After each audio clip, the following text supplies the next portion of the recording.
మీరు తిరుపతిలో జరిగిన ఒక ఇన్సిడెంట్ వల్ల మీరు మీ పేరు మార్చుకున్నారు వెంకట ప్రభు ప్రసాద్. Yes. ఎందుకని అంటే ఆ ఇన్సిడెంట్ ఏంటో తెలుసుకోవచ్చు. అంటే స్టూడెంట్ లైఫ్ అనేది డిజాస్టర్. క్రికెట్ అండ్ సినిమా వల్ల నా స్టడీస్ సరిగ్గా జరగలేదు. సో అంటే ఓపెన్గా అంటే నాట్ ఏ వెల్ ఎడ్యుకేటెడ్ కాబట్టి సరిగ్గా జరగలేదు. అన్ని flop show. It's mean failure candidate నేను స్టూడెంట్గా. సక్సెస్లో ఉన్నారు. కాదు, student life. Okay, student life. Student life. So ఇప్పుడు ఏం చేయాలి, ఎలా చేయాలి, ఎక్కడ ఏ రంగాన్ని ఎంచుకోవాలి, ఎలా ముందుకెళ్తే సక్సెస్ కొడతాం అనే దానిపైన నా ఇష్టదైవం శ్రీ వెంకటేశ్వర స్వామిని అడుగుదామని ఒకరోజు తిరుమలకి వెళ్ళాను. స్వామి లైఫ్ మొత్తం ఆల్మోస్ట్ కాలం గడిచిపోయింది, ఇంకా నేను దేనికి పనికొస్తానో ఆయన అడిగాను. నాకు ప్లీజ్ దయచేసి చెప్పండి, నేను దేనికి పనికొస్తాను, ఇది నాకు మీరు ఆన్సర్ ఇవ్వాలని చెప్పి అలా దర్శనం చేసుకుని వచ్చి బయట నిలబడ్డాను.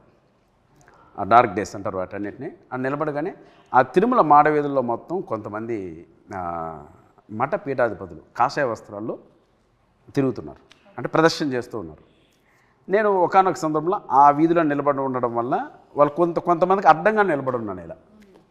అందులో కొంతమంది నాయన సప్తగిరి పక్కకు జరుగు అన్నారు. అలా చూశాను. అంటే తిరుమలలో గోవిందు అని, బాలాజీ అని, నారాయణ అని, సప్తగిరి అని క్యాజువల్గా వెంకటేశ్వర స్వామి నామాలతో పిలుస్తారు. అలా వాళ్ళు అనడం, నేను అలా పక్కకు రావడం, అలా వాళ్ళు అలా వెళ్తూ నన్ను చాలామంది చూసి నవ్వారు. అలా నవ్వారు. నాకెందుకో అది చాలా జనరల్గా జరిగినటువంటి ఇన్సిడెంట్ అది. బట్ ఆ సప్తగిరి అనే పేరులో నాలో ఒక డివైన్ వైబ్రేషన్ కలిగింది. అరే మీరు చెప్తుంటే కూడా మీ కళ్ళల్లో నీళ్ళు చూస్తున్నాను నేను. అది ఐకులు వేసుకున్నాను నేను. ఐకులు వేసుకున్నారు. లేదు, కరెక్టే. అలా అనిపించింది నాకు. అప్పుడు ఆ డివైన్ వైబ్రేషన్తో అరే ఈ రోజు నుంచి వెంకట ప్రభు అని మార్చి సప్తగిరిగా ముందుకు నడవాలి అని నిర్ణయించుకున్నాం. ఆ తిరుమలలో తీసుకునే డెసిషన్.